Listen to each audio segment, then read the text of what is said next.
You're listening to a Roddenberry podcast. If you like your breakfast for dinner, well then, we have a nostalgia omelet made just for you with about a dozen Easter eggs. Welcome and bon appetit because it is Monday night. It is 7 p.m. Pacific, 10 p.m. Eastern, and that can only mean it's time for Mission Log Live. I'm Norman Lau. I'm Polly Amos. I'm sorry, I didn't read that part of it. I love catching you by surprise. How about that? Okay, seriously though. Tonight we are continuing our review for Star Trek Picard, Season 3, Episode 6, The Bounty. As always, we want to hear from you in the Facebook chat and live with us. You know what to do. Just click on the Zoom link or give us a ring by using the one tap on your smartphone. Or you can call us 669-900-6833 and enter the meeting code and password you see in the show notes. I love how you said the bounty. It was like an exclamation and a question at the same time. Well, the bounty? Because it was a title that was out of context. I don't think that's what everybody expected that to mean. Did you think it meant as in like bounty hunter as opposed to bounty? Well, yeah, and I think Easter I thought eggs that bounty. Because Enterprise has an episode called Just Bounty, and yeah. Bounty Contextually, that's the first thing that came to mind, not the ship. Although that's surprising because that's actually my favorite of the TOS movies. Cornucopia is taken, I think, for this episode. So let's take a look at the chat because the chat is hopping as it always is. I am a little sad to see your dad, Bob, not in the pole position. He's usually number one. He's here though. With a bullet, but he's number 3 on the charts. Oh. Sad to say. Well, so hello, everyone. Hello, black Mark. enough. Hello, Scott. Hello, Bob. Hello, Barbara. They've got one Paul. I love the Pauls are kind of like they're checking themselves. They're like, okay, one Paul's here. Where are the other Pauls? Which is so funny. Keep yourselves in line, Pauls. Hello, Carrie. Jason. There's Paul 1. There's Paul 2. Do we have a Paul Fecta? Let's see. There's Brett. Hello, Brett. Carlos. If Paul, and there's one Paul that I'm missing, and I know who he is, and if he's not here, shame on you. Hey, Dave Taylor. What's happening, man? My dad said he was busy eating. There is Paul Harvith. I thought you were going to show up late. But you're not. You're here. And so many friends are. So. Mike is here. Hi. Oh, there's John Champion. Hello, John Champion. He says, brilliant cold open. Got Holly. So I don't read them. I don't read them before. That was a natural reaction. I did not read that before we went live. Well, let's jump into what's happening on Mission Log this week. It's always fun and always exciting and always busy. So this Thursday, the new drop is going to be with our coverage of Voyager continuing with the Q and the Gray. The one where, big sigh. It's not it's not a great episode. Many reactions from Holly. We're only 5 minutes in or less. Can't wait to get to the rest of the episode. So this is the Q and the Gray, the one where Q is in a civil war with Q, but Q might have a way to end the hostilities if only Janeway will have his baby. Next on Maury Povich. And then we also have Mission Log The Orville and Mission Log Prodigy. So if you want to catch up on recent episodes, like the most recent Mission Log The Orville interview with composer Joel McNeely and the newest Star Trek Prodigy episode, which drops tomorrow, Tuesday, March 28th, where yours truly and Charlie Schmidt review the first Prodigy young adult book. So you'll definitely want to subscribe to youtube.com/Roddenberry Entertainment and subscribe to the Mission Log The Orville and Mission Log Prodigy shows. And make sure you stay in touch with all of our podcasts at podcasts.roddenberry.com. So should we just jump right into it? Because I think we're going to have a long conversation about many small conversations. Yeah, I mean, you're not going to mention every Easter egg in this recap, are you? Well, no, then it would be a 49-minute long episode. Hey, we already watched that. Oh, I'm tipping my hand. Shame on me. Okay, so here we go with Star Trek Picard Season 3, Episode 6, The Bounty. The USS Titan is on the run from Federation authorities and has evaded capture by both Starfleet ships and the Shrike, leaving behind fake Titan transponders as bait. Vadick's leadership is challenged, but only for a moment as a loyal officer vaporizes an upstart mutineer as an example to the rest of Vadick's crew. She then orders them to scorch the earth underneath Picard's feet and find anyone he's ever cared about as leverage against him. In sickbay, Beverly gives Jean-Luc the grim news about Jack. She's diagnosed him with Irumodic syndrome. As it was for Jean-Luc being gifted with a golden body, it is terminal. The only advantage is that Jack's overclocked brain is able to easily detect and dispatch changelings, as he did earlier to 4 of them aboard the Titan. Afterwards, Jean-Luc finds Jack on the Holodeck 10 Forward Avenue program and in Deep Bourbon. They try and find comfort spending time, what little time they have, but Seven interrupts family time and tells Jean-Luc that Worf and Raffi have arrived.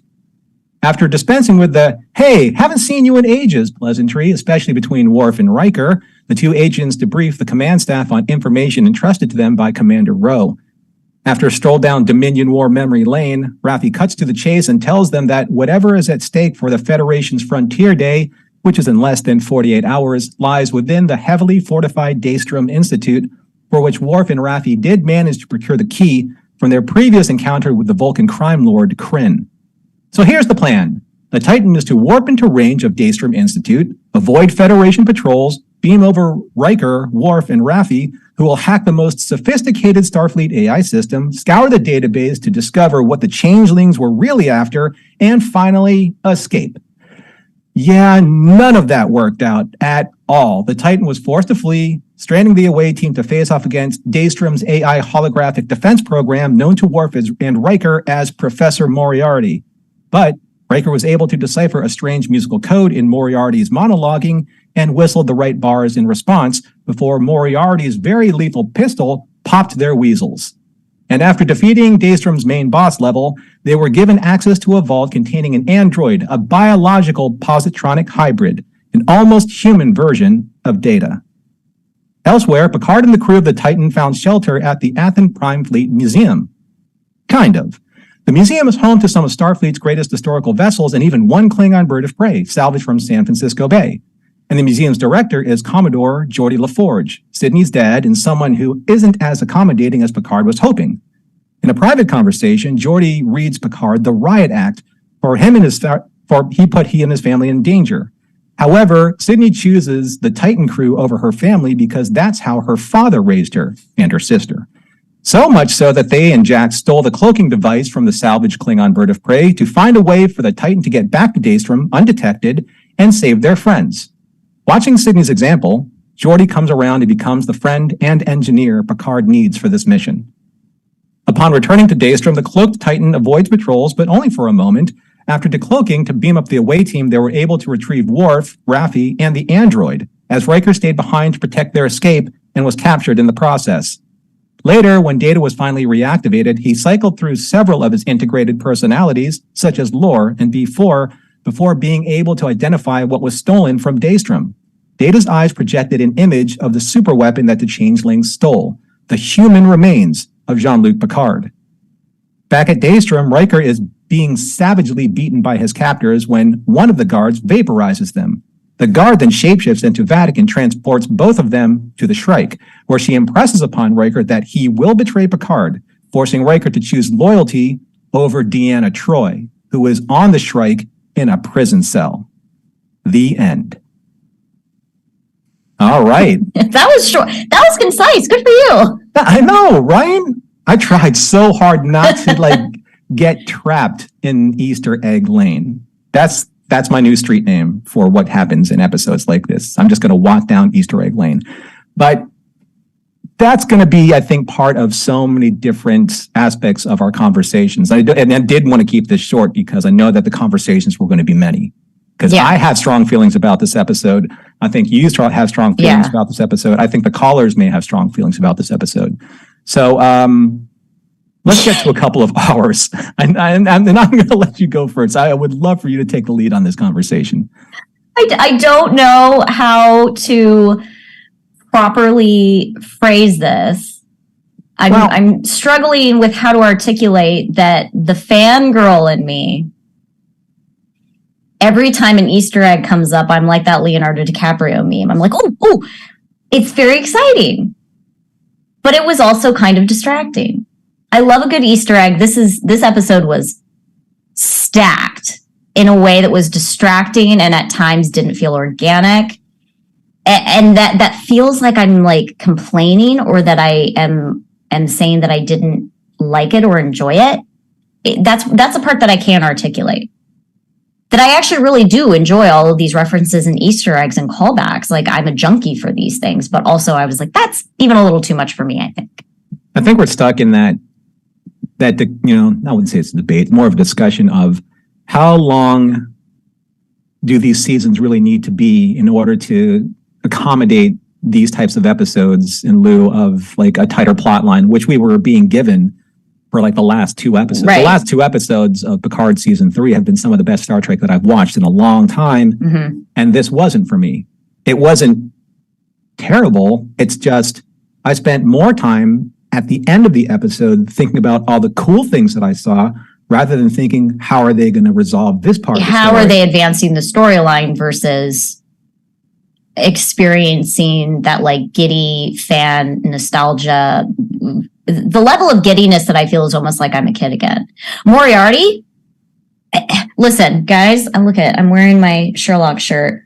I love Moriarty. I love Sherlock Holmes in general. I started reading that stuff when I was a kid because of Data and because I was a fan of his. And I thought Moriarty was going to play a much larger role. Because of the teaser? Right. This is one of the things that I was actually not upset with, is that he's there for like 2 minutes. And I was like, great, that was a perfect amount of time. That was a nice little, he got a couple of scenes, and then presumably he's going away. I think it's neat that he was almost kind of like a manifestation of Data using the AI to try and make contact with Riker. Right. And so many different, obviously Pop Goes the Weasel, but like the Crow, it was a raven and Birthright. Listen, they're different birds. But as soon as the bird flew in, I was like, oh, that's Data. That's a Data reference. Right. Because that's the only time we see a bird. Here's my weird itch that I have to scratch when I see a hologram. I'm like, holograms, they're made out of like photons and lights and programming and all that kind of stuff, right? Yeah. So how does it miss with a pistol? It's like it should have like, because it's Data. It wasn't Moriarty. It was like Data recognizes them. Why would Data shoot them? What if it was Moriarty and Data was trying to basically just try and hack into Moriarty's brain, saying, "No, wait, don't do this, kind of thing." Also, where is Moriarty? Like, they put him in that little cube to exist, thinking that he's in the outside world. Where that's what I thought was going to happen. Is that cube was going to get stolen or something? Well, maybe it's like, because Moriarty can apparently outwit anybody, right? Except for Section 31, obviously, because they have everything in this museum. Man, I'm not going to say I'm sorry, but I'm not sorry for like criticizing some of the things that I thought were weird in there, like James T. Kirk's human remains. Why the hell are those in there? I'm sorry, Earl. Do I have to edit that out? Maybe I should like take a deep breath or something. Well, I have a lot of questions as to why both of their remains are in there from a level of consent, right? Because if I was Picard and knew that something had been stolen from the Daystum Institute and also knew that my human remains were there, it would occur to me that maybe they stole my remains. Why are his remains there? Why are Kirk's there? Did either one of them give consent? Because that's one of the things that we respect when people pass away, is their after death wishes, right? You write down on a piece of paper somewhere that you would like to be buried or you would like to be cremated. And by and large, if people are not jerks about it, your wishes will be respected. Did either one of them consent for their remains? Why do their remains need to be there at all? Do you know what Section 31's black badge stands for? It means we don't care about consent. That's in the Section 31 bylaws. I mean, perhaps they did, and that's it's maybe they both did. I think it's a weird place for both of them to be like, yeah, that's fine. Section 31 has a subclause in their own charter that's called Section 31. We can do anything we want. So that feels so disrespectful. Yeah, I know. Okay. Wait for the TV show. Let's bring Chris in, because I have. Let's see. Let's see what the callers have to say. See if we're going to get into some organic trouble here with more of the nitpickings, or not. I could be completely just seeing this one-sided, which I usually do. Chris is in the 10 forwards. Hello. I'm always in the 10 forwards. My second home. It was kind of a mixed bag for me this week. The callbacks and the references, like, they're fine, but my thing is, like, I want my callbacks and my references to be meaningful and say something. Like Seven looking at Voyager, great content. That tells you about Seven. That tells you about her interiority. Also, the theme playing. The theme playing behind each one of the. I mean, even behind the Bounty, you heard the Star Trek 4 theme. Yeah, no, that was really good. But they're like, and then contrast that with like the Daystrom Haunted House, which is just like, here's a whole bunch of random stuff that we threw in, and maybe it's cool, and maybe it's not. And also, Kirk's body is here. Yeah, that's still weird. And why did we build another Genesis? Like Genesis. Why is there another one? We try not to think about that. You know what's weird? We're like, I want to hide behind a pillar that's perforated so that I can protect myself against a bullet, but the walls have holes in them. So maybe if Moriarty got a good shot off, that's the end of the story. Just saying. I will say I did like the pop goes the wheel thing, because that was a nice callback to like the very beginning. But also I like that it brings in Riker like being a musician and like knowing things, that it's Riker who's like, oh, A sharp, B flat, whatever. That was kind of clever. I did like that. What I really liked was anything and everything LaForge family drama. Give me more of that. Like Sydney is fantastic. LeVar, it's wonderful to see him again. Even Mika's doing great stuff. Like even Sydney, and Sydney is the name of LaForge's children in All Good Things. So like even her name is a callback. So is Alondra, and then they have in the alternate reality, they had a brother named Brett, and their mother was Leah, who we assume is Leah Brahms. Even that's all a callback. But I like that we're finally like meeting those characters and that they use those names.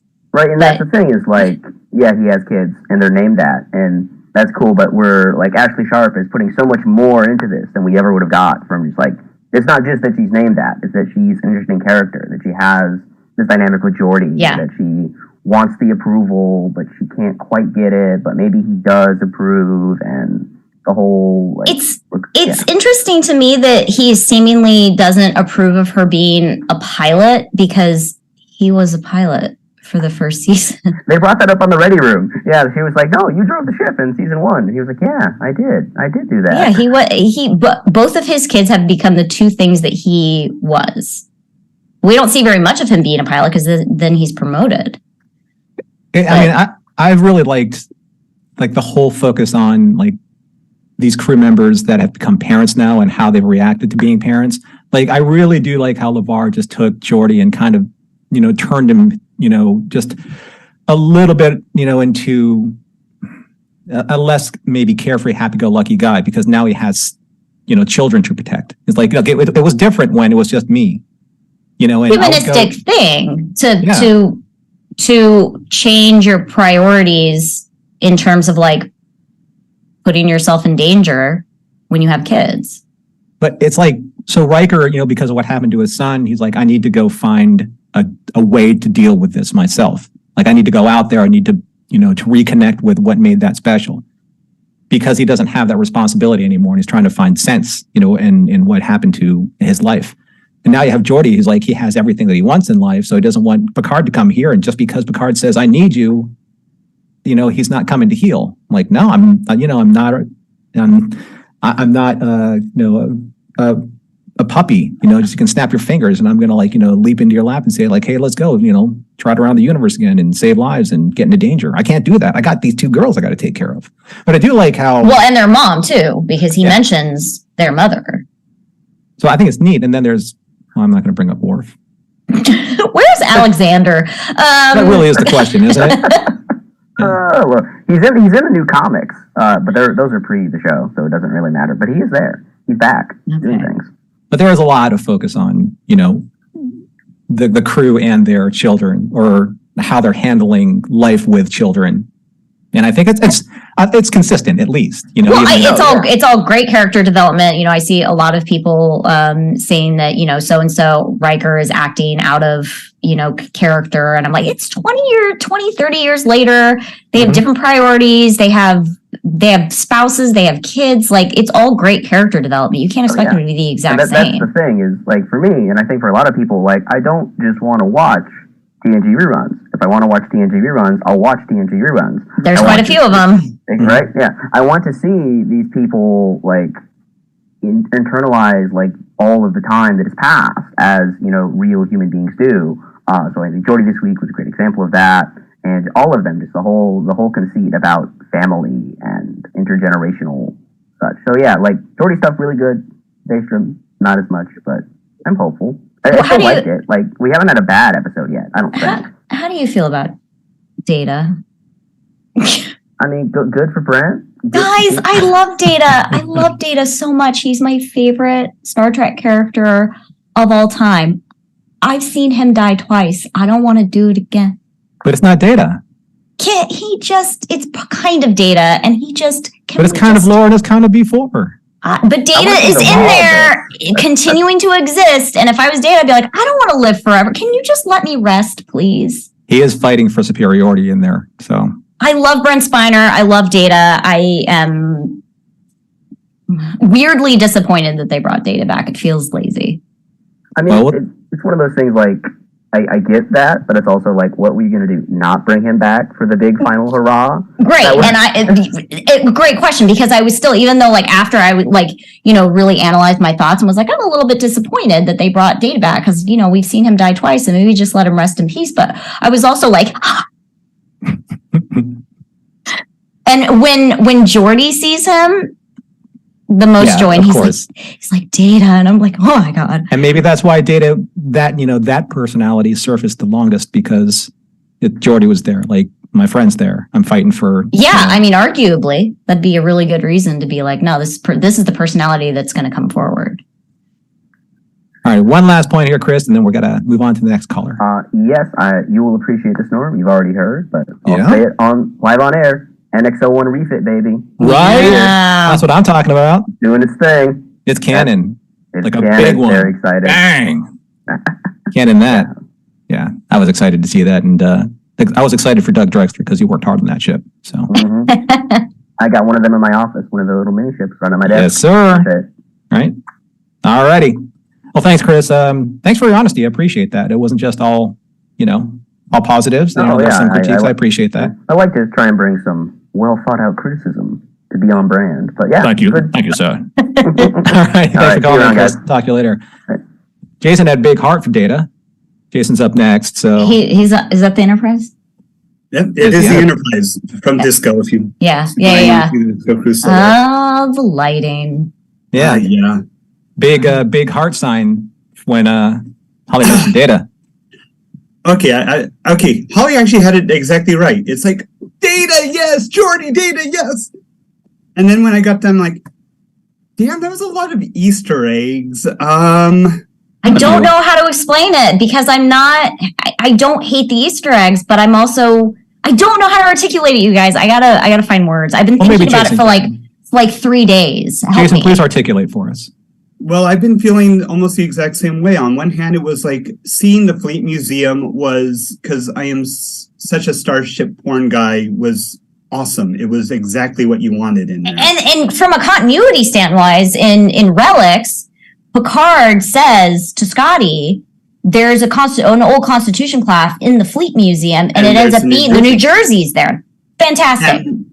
And Scotty, of course, says, the Enterprise. I bet Jim Kirk dragged her out. Well, we know the Enterprise A is there. And actually, It made me happy because my Enterprise A model said she's in the Fleet Museum, and it's now canon. So it's like, finally.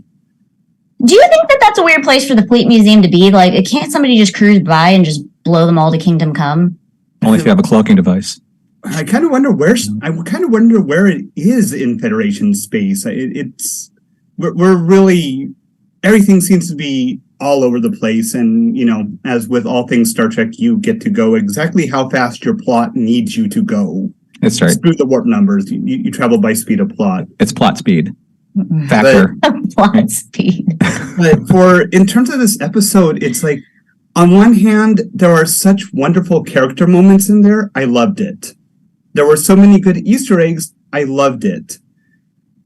it's this episode. They're setting up for the big battle, so I can kind of give it a pass. But on the other hand, yeah, I'm sitting there going, what did we actually do plot-wise besides just show off a whole bunch of really cool stuff and give us some really cool character moments? Well, Riker got kidnapped. Yeah. Like I said, that's just setting up the board for the final battle. Yeah. Can we talk about the pacing a little bit? Did you feel like the pacing at some, particularly because you just mentioned some of the character scenes, when Elton is talking, when they actually like go in and find this android and Elton's talking and they're listening to that, and that's sort of crossing over with Picard giving that speech to Geordi, and the music in the background and the cuts to the daughters, and like that felt very movie to me. Mm-hmm. Yeah. I actually had a problem with the pacing because I thought, okay, here's Data. Okay, that's going to be the reveal. Okay, and we're still going. Mm-hmm. Okay. Oh, okay. Here's the reveal. It's Data recognizes Geordi. That's the reveal. We're still going. Jean-Luc Picard. Okay, Jean-Luc Picard. That's the reveal. Oh no! Wait a minute. We got to catch up with Riker real quick. It's like felt like there's a lot of information. I think after I watched it, I tweeted about it, and it literally my tweet was just like so much information. My brain, like I was like, I have to think about this and then rewatch it. I rewatched it today because I was like, I need to get my thoughts straight, and I still don't have them straight. I don't. Well, I mean, I don't have them either. When you took a look at like the last two episodes pacings, or even the pacing from the very start, you had all these wonderful moments with the relationships of the characters kind of like refining themselves. You know, they like say Beverly and Jean-Luc, you know, that took time. They were giving it time to breathe, you know, and there were a lot of, other things that were happening around them, but you could always focus on them. Or those heartbreaking moments with Riker and Troy, you know, them reconnecting, understanding why he was out there, him finding himself again, and then that scene that pretty much brought everyone to tears at the end of was it episode 3? And those were all nicely spaced out and gave you time to actually kind of wallow and digest all of that. But in this episode, it's, hey, look, there's this and that. There's Worf, Riker, Worf, Picard, you know, and then Jack again, and then there's Seven and Raffi, and they didn't even like bother focusing on any of their relationship. And then there's Geordi and Data, and then there's Riker and Data, and then there's like everyone, you know. Of course we want to see them all together, you know, in time, but it feels like someone had slated an extra episode in this season and said, no, we're only allowed 10. You're going to have to take one of them and shove it into another episode. And I felt like it was this one. Like this one should have been 2 episodes, but they're like, oh, we don't have room for 2 episodes. You got to get to the last 4 episode arc so we can finish the story. And that's where it's like, oh, look, and done. And you felt like, well, maybe if they didn't spend like a lot of time flying around the Fleet Museum, we kind of, you know, told more story. But at the same time, I'm like, with you and Holly, I'm like, oh, that Fleet Museum was awesome. It was great ship porn. Yeah. Like, I don't disagree with that. But it was just a lot to take in. It's because it's so good. If it was like mediocre or the effects weren't great or whatever, but you're literally seeing what everyone has built up in their brains. The cloaking noise too. So the cloaking noise is a noise that we used on the video game that I worked on for a while in 2018. And I heard it, and there was like a weird core memory that ignited in me that I was like, I like physically jolted when I was like, oh, it's the cloaking noise. I'll tell you what though, if Sydney or Jack like had a giant glowing ball as a cloaking device, I'd have lost my mind. Like, of course, in today's standards, but just referencing back, to the Enterprise incident all the way back. I mean, we're going to bring out Easter eggs, bring out the big ones, right? Yeah. Make it an Easter egg shaped cloaking device. I mean, who cares, right? Something like that. Well, it used to be Sargon's ball, so they could probably do some weird-looking clouds. Oh, that's true. Exactly like an Easter egg. Oh, that's funny. We are close to Easter's next month, you guys. True. In like 3 weeks. Great timing. We have time for about one more point here with Jason, and then we're going to get right on to the mid-show break because I want to talk about Star Trek wines. Ooh, yeah. Lovely. Actually, why don't you? I'm going to do Star Trek wines now. You hold on. I'll bring you back. We can continue our conversation, and then we'll get to our next caller after you. But I don't want to cut you off just for an ad. The ad's important, but you're just as important, Jason. So here we go. I'm going to talk about Star Trek wines here because we love Star Trek wines. Holly has a glass of wine. I'm not going to ask you what's in it. I'm glad that you're having one. It's Chateau Picard. Of course it is. Thank you for leading me into Chateau Picard because in Star Trek wines, we have Chateau Picard from the real Chateau Picard. And Star Trek wines, our sponsor for this show, they offer vintages 2221, 2386, and the gorgeous 2401 is seen in this season. It's the bottle that was, it was kind of pushed off to the side by Shaw, who's not a huge fan of wines, but we're a huge fan of wines. And we're a huge fan of that bottle because here's how accurate that bottle is, Holly. So this is from their website. The 2401 vintage has a full metal label and a silicone rubber topper. This is the replica of the show prop, and the metal label has the family mark Chateau Picard, and the varietal, the 2401 vintage, stamped into the metal. The topper itself is it's a faux wax seal, and it's actually made in silicone, and it's stamped with the words Vendange au Chateau Sol 3. And I went deep into geekery on this. So aside from that, I'm going to get to the translation. This world-class, highly regarded Cru Bourgeois Bordeaux was imported from the actual Chateau Picard in France because Star Trek wines wouldn't have it any other way. And we as fans, that's what we expect from them.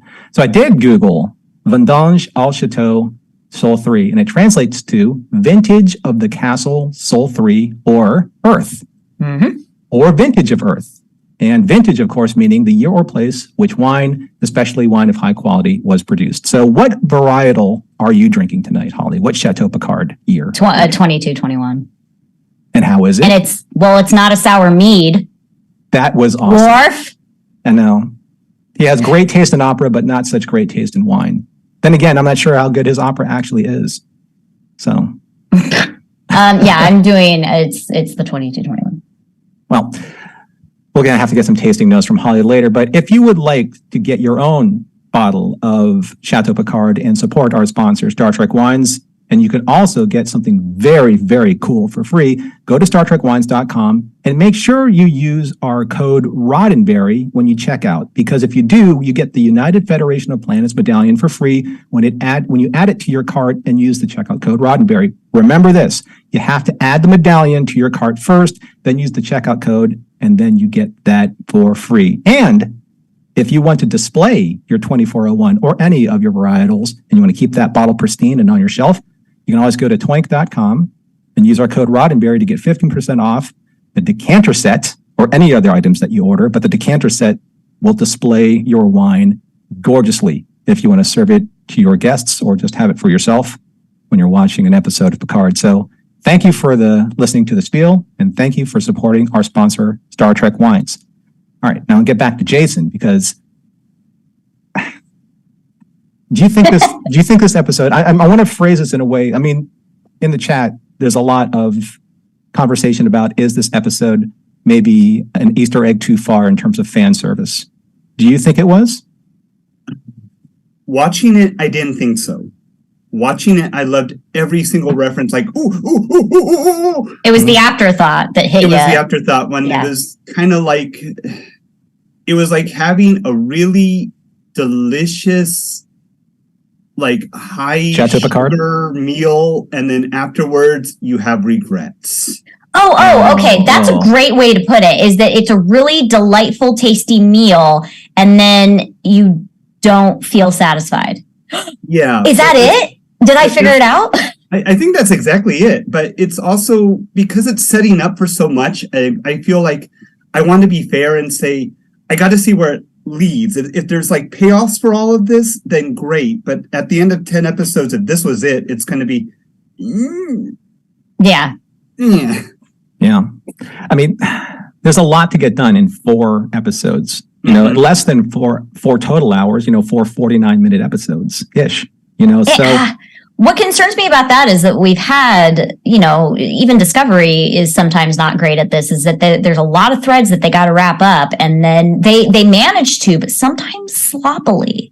Yeah. Well, you have to have your fingers crossed, because I think that they have a lot of great things in development right now in the plot, in the story. But, Holly made a great point. We were talking about this offline. Right before we got on the show, she was like, I thought this was going to be focused on like explaining what happened to Jack with the Irumodic syndrome and how he's able to sniff out changelings and exterminate them. That doesn't feel like, it still feels like there's some sleeper cell component that is not attached to that syndrome. That's not a part of the syndrome that are they just making up new side effects? Because that's not something that we've seen. I don't know, guys. I think it's a misdirect. This whole. Oh, you think it's a red herring? Yeah, one misdirect after another to make us think this is going to happen, and then a red woman herring. Yeah. Yeah. Oh well. Okay. I said poor Alan's been. Alan in the lower decks. So long. No, lower decks can stand there. They can stay there. That's what the lower decks are That's for. What lower deckers do. Yes. Give them smaller quarters right in the middle of a hallway. That's what they deserve. But I will leave you guys with one final point, and then I'll leave off for the always entertaining Alan. Always entertaining. Definitely always entertaining. Do you guys think Picard is becoming more Picard-ish, if that's a way, the more TNG characters we get? It's less grumpy old man Picard from the last 2 seasons and more like Captain Picard. Every additional TNG crew member that comes in, he seems to be more of him. Of the old Picard. Well, I feel like that, if you are an adult and you come into contact with childhood friends, I feel like you do revert to a certain mentality that you had then. So, yeah, that's a great observation. And I hope that is a conscious choice that either the writers or Sir Patrick made. Because, you would revert to a former version of yourself when you're in the presence of people that are part of your past. I mean, if you've, in team leadership, you're only as good as how you lead your team, right? So if you don't have a team to lead, as a leader, you're not really all that well versed in leading yourself. A solo operation only gets you so far, but being able to manage the expectation of a team and bringing out the best in each member, wherever they're at in their lives, that's just the sign of, natural born leadership. And that's what Picard is, that's what a captain is, or you're supposed to. I don't really see that a lot in Shaw, at least not yet, but that's the difference. You're seeing kind of like the difference in style and the difference in experience and just the difference in caring for the crew at that level. But that's why I loved Geordi's reaction, because Geordi's like, I had my time with you and we did great things and we changed history and we saved the universe again and again. But now I got a family to take care of. So you do what you need to do. I do what I need to do. And as as someone who led this team and me under your leadership command, I think you should respect that. And I liked how he put his foot down. And I'm glad that it wasn't Picard that swayed him. I'm glad it was his daughter who learned from example. I thought that was great. The dad moment was perfect. I love both dad moments. Yeah. Sydney, Jack. No. In any case, I'll take off now. So thank you. Very much. All right. Thanks, Jason. Thanks for calling in, man. All right. And the ever entertaining Alan is up. In the lower deck. Always entertaining. Pardon me, sir.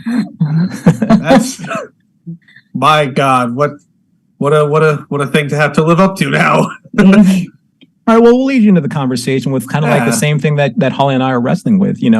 How do you articulate, your response to this episode? Unless you're completely like, I absolutely loved it, but I'm just curious.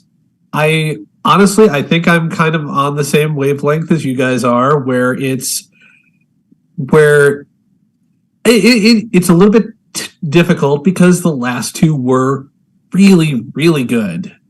Mm-hmm. And this is great. This is good. It's good stuff. Lots of interesting things happened.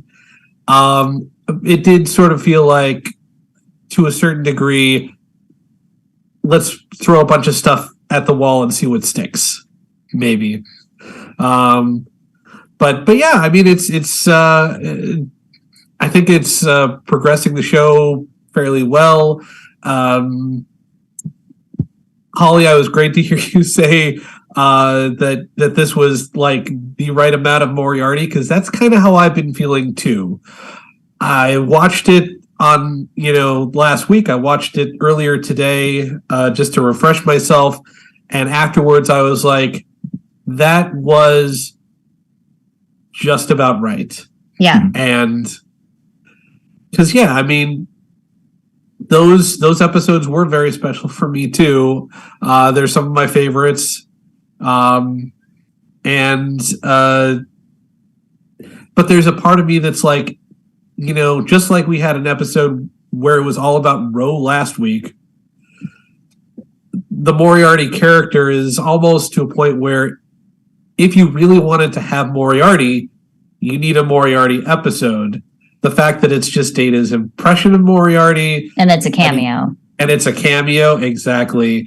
There's nothing else that needs to happen. And honestly, I don't know if I would necessarily want an episode with Moriarty, because that kind of, to me, that starts to get into like fan filmish. Yeah. This is who we could sign for our independent production kind of territory. So for me, one of my theories is that Moriarty might have been the thing that's stolen, because again, he's somewhere existing in that little holodeck cube that they put him in. Yeah. And he was programmed to be able to literally outwit Data. So if he can outwit Data, I feel like he can outwit. So that's who I thought that. Yeah. And if that's going to be what was stolen from Daystrom, more of Moriarty I would have had to see how it turned out before I, made a decision as to whether or not I liked it. But because he's not the thing that was stolen, it was the perfect amount of time. Exactly. There. Yeah, and there, there's a certain rabbit hole that you can go down in terms of like how this could have played out if that had been different. A lot of this show has been about sentient AI, and you can tie Moriarty's sentience into all of that. And so, I can see where fans can sort of, play the jump to conclusions game and and think about that. Well done, sir. Well done. But I'm curious as everybody else just to see how things go. I will say the only thing that bummed me out a little bit in retrospect about both the Blackbird singing in the dead of night and Professor Moriarty is that those don't really feel like connections that Data has with Riker. Really?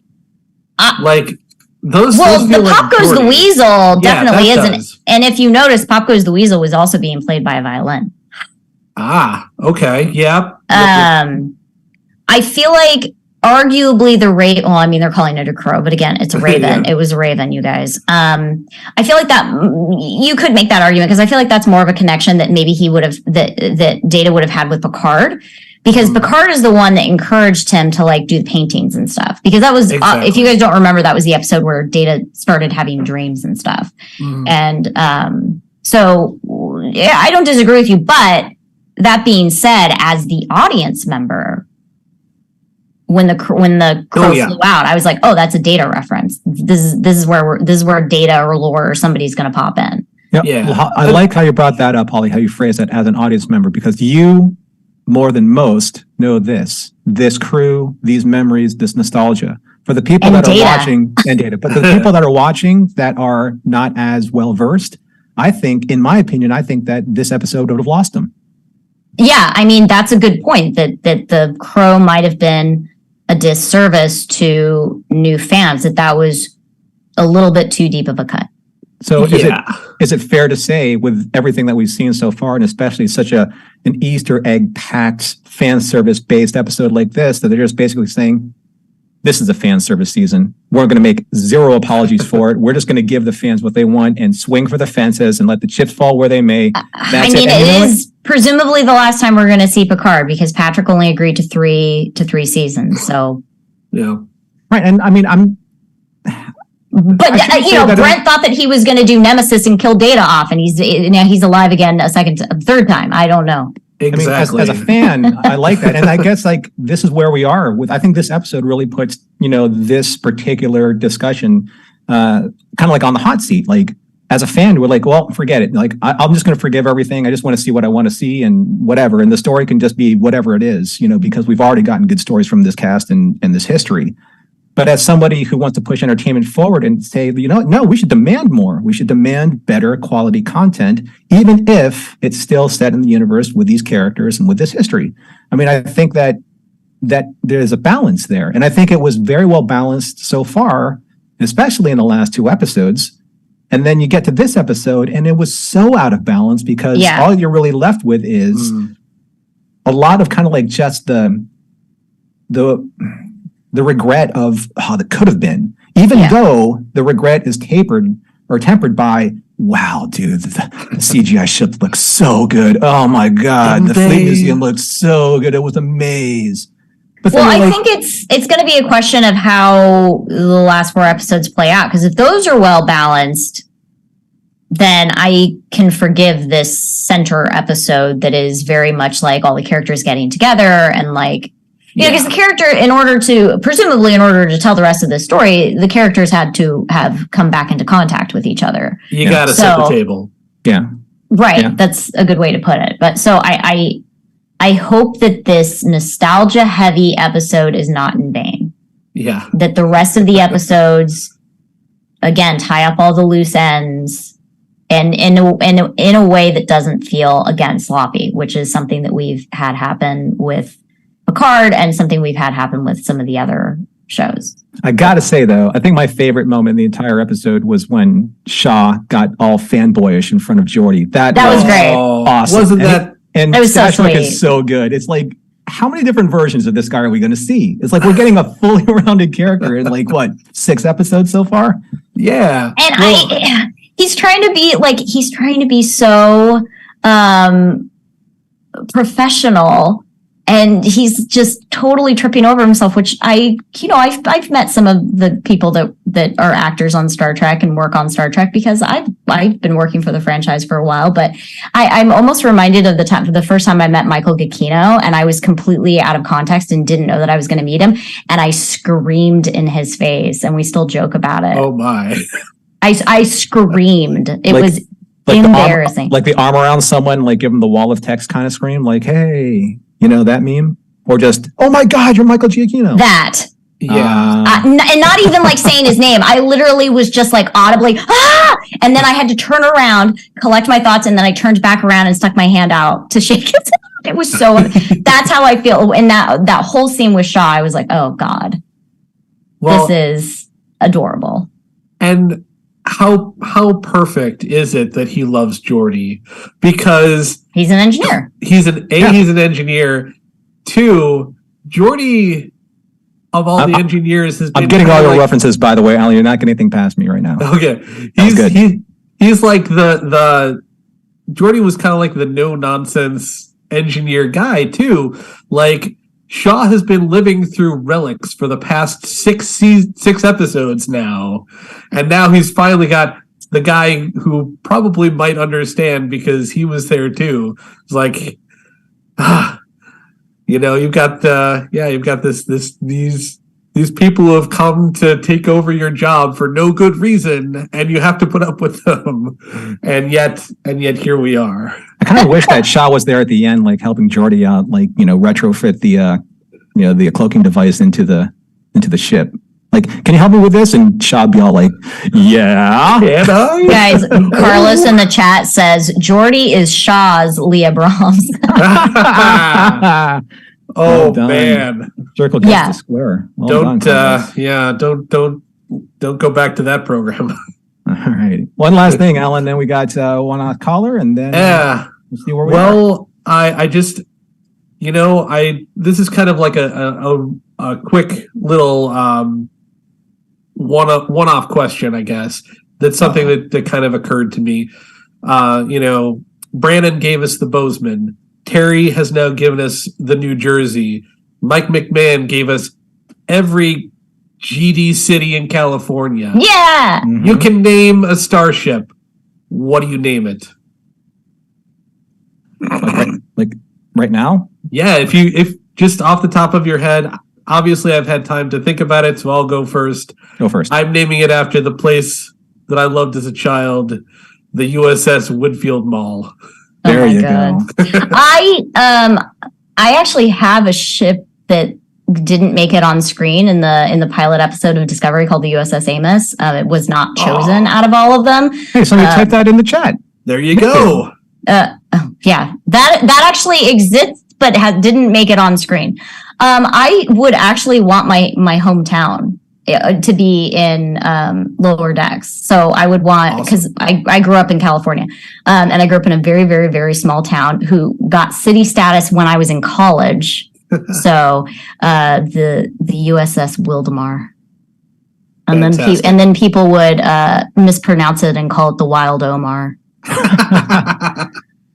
When I played Star Trek Online, like when it first came out, I got the collector's edition with the big brass delta and the big silver package, and I fired up my ship, created it. The first and only name I ever thought of, it just popped into my head, was the USS Valjean, and my registration number was 24601. Nice.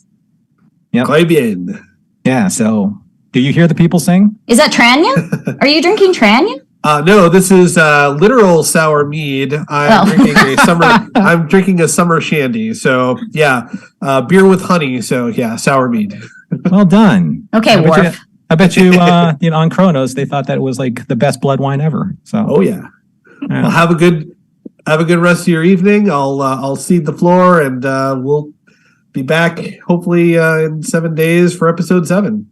All right. Stay always entertaining, Alan. Always entertaining. All right. Let's put that on a con screen. On a t-shirt. See you later.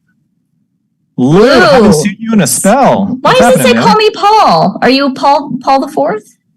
Oh, you're muted. You're muted still. That wasn't me. There you go. But no, you always say that we need more Pauls. So I thought, okay, if you're short of Pauls, I'll give you another one. So we have 4 now.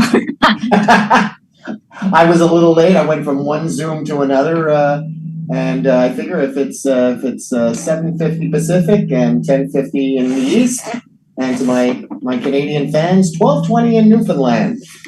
I didn't prepare as much as I would have normally, but I wanted to first of all rejoin you guys because, like you said, it's been a minute. Yeah.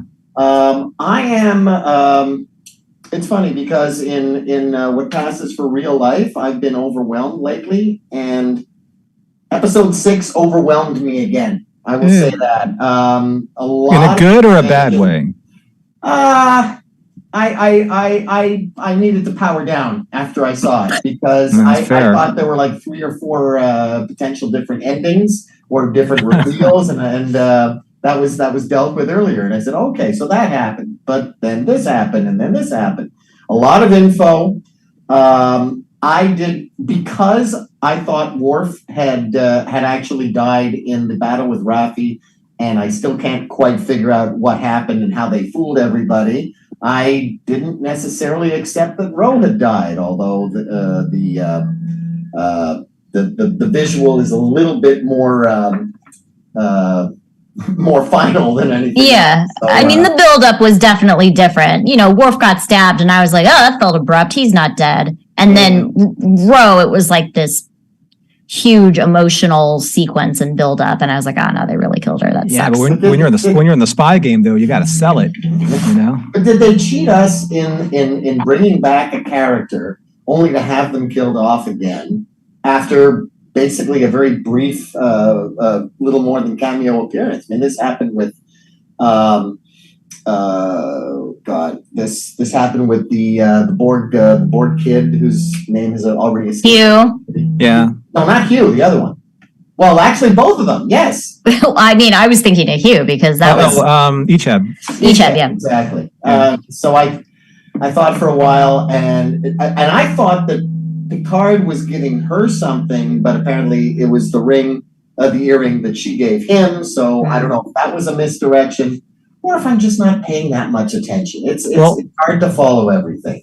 In her earring, it had all of that, that covert data. Yeah, it was basically a thumb drive. As it turns out, yeah. But I don't think I didn't suspect that at the beginning. It was right. It was just a sure. Yeah, it was a nice twist, and I like it. I like it when I get surprised. I'll tell you that. If I see a plot or a plot hole happening, or I can guess who the murderer is, it's not as much fun for me. Sure.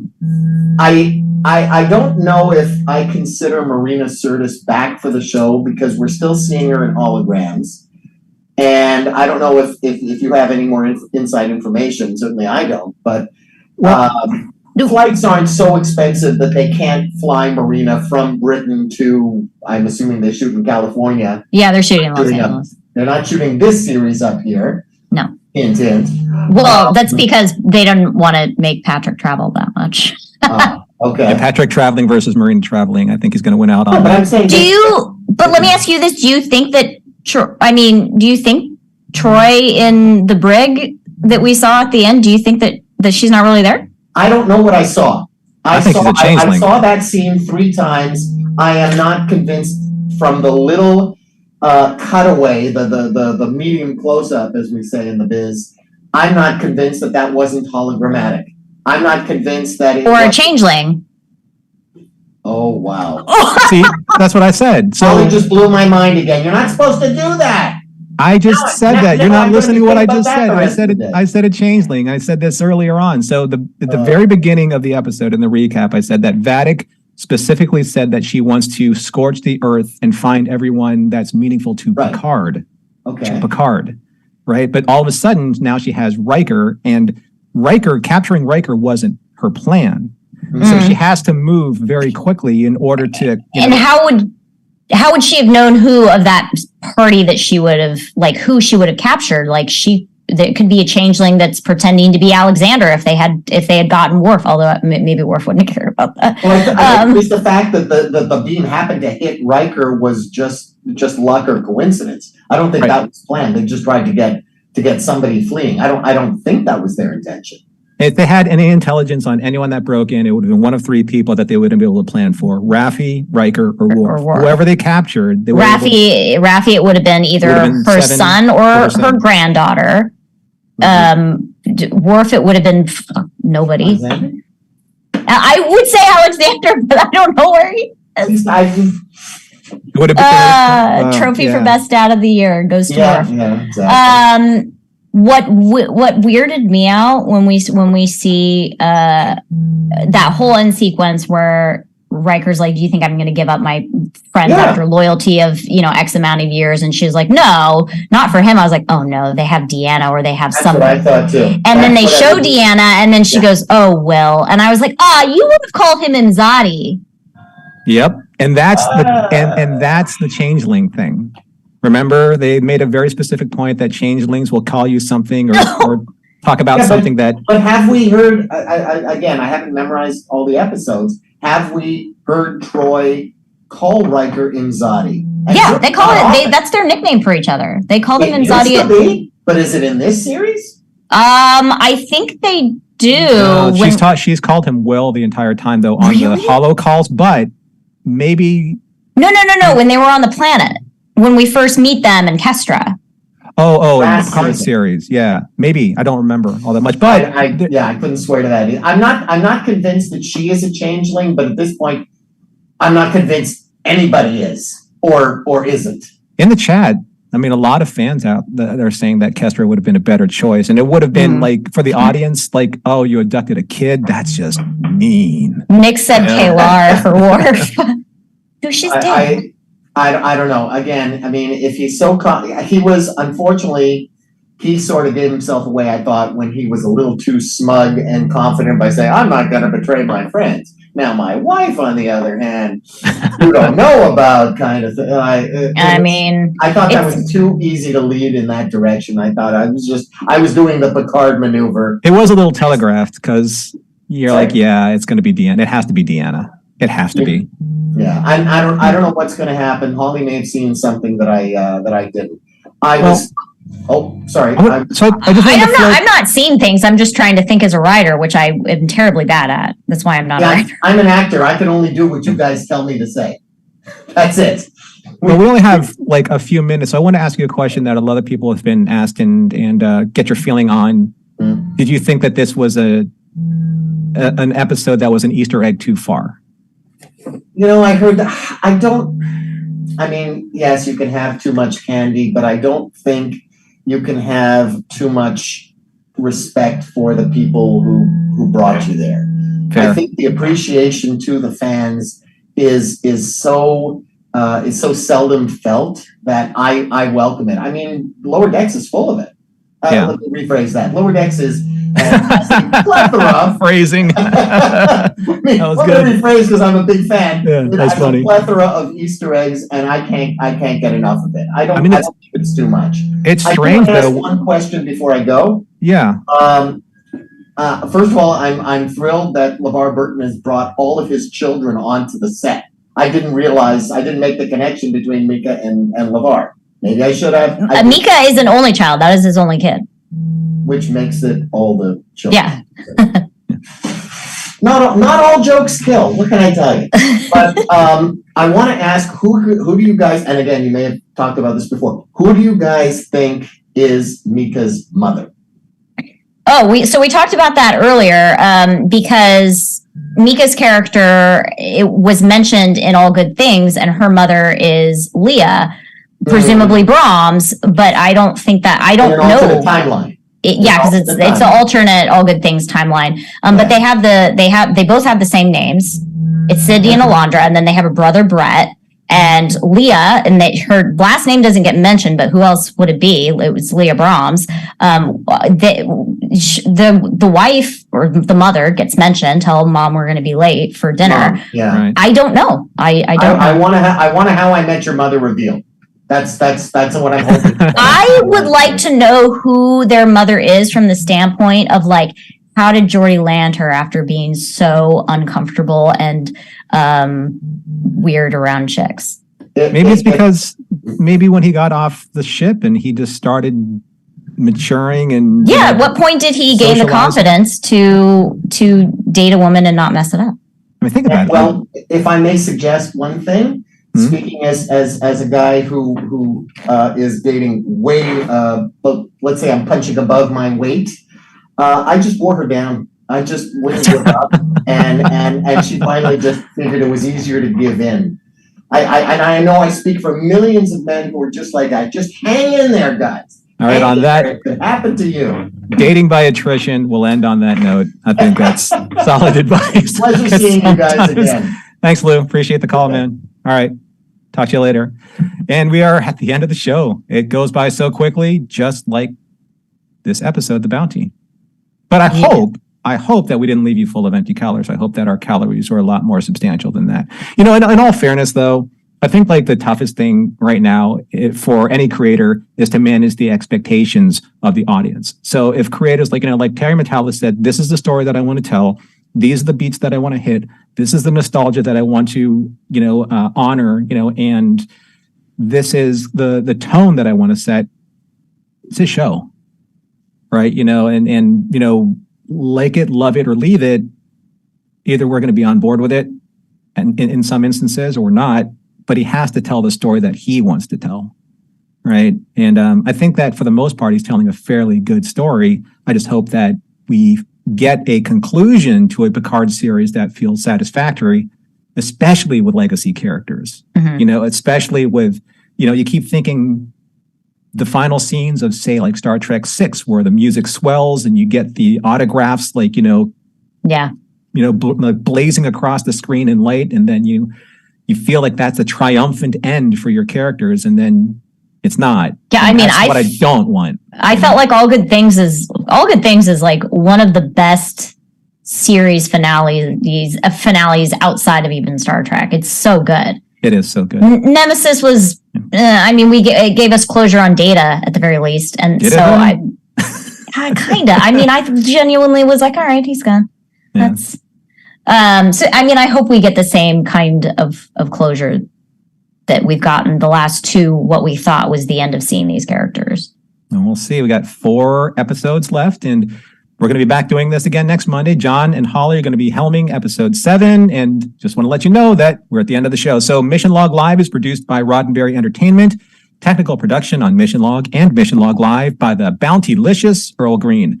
Be sure to visit podcast.roddenberry.com for the latest from Roddenberry Podcast. If you'd like to support Mission Log directly, give us a look at patreon.com/Mission Log. Thank you, Holly, for bringing it all today and the laughs. I'm glad I made you giggle at least once, maybe twice. And you've been fantastic. And next week is going to be Holly and John. Thanks to everyone who joined us live or who's going to join us later. And we look forward to reviewing the next episode of Star Trek Picard with you next week. This is a Roddenberry podcast. For more great podcasts, visit podcast.roddenberry.com.